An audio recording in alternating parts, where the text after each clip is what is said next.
Nobody wanted to listen. Those are the heartbreaking words of a mother who believes her two daughters should still be alive today. Jaelyn was 16 years old.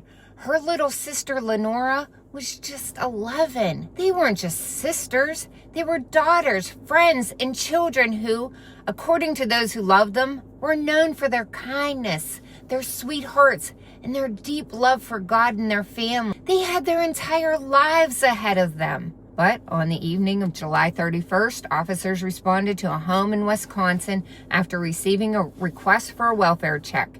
Inside, they found 57-year-old Jeffrey Manke and his two daughters, Jaelyn and Lenora, dead. For many, that was where the story began. For their mother, it was where years of unanswered warnings came to a devastating end.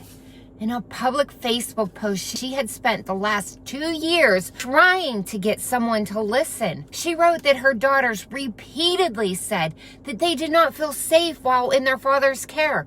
According to her, she filed CPS reports, contacted authorities, and sought help through the family court system. She also claimed that the family counselor stopped working with the girls, knowing that they did not want to be there, and that the guardian ad litem was also aware of their fears. Earlier this year, a restraining order had also been filed against the father. Yet, despite those concerns, the mother said she was legally required to continue sending her daughters for visitation. Her words have struck a chord with thousands of parents. I was legally forced to send them when they felt unsafe.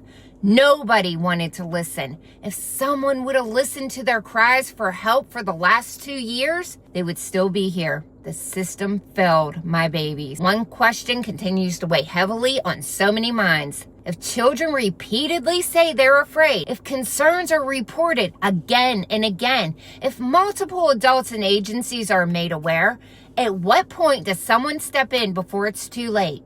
Too often we hear the same heartbreaking pattern after a child dies. There were warning signs. Reports had been made. We didn't know it would end like this. But families often say they did know something was wrong. They say they tried to tell people. They say they begged for someone to listen. Now, 2 little girls who should be getting ready for another school year are instead being remembered in memorial services. A Give, Send, Go campaign created to help their funeral expenses describes Jaelyn and Lenora as 2 of the kindest and sweetest children whose love for God and their family left a lasting impression on everyone they met.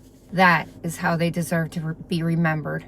Not as case numbers, not as headlines, but as 2 sisters whose lives matter.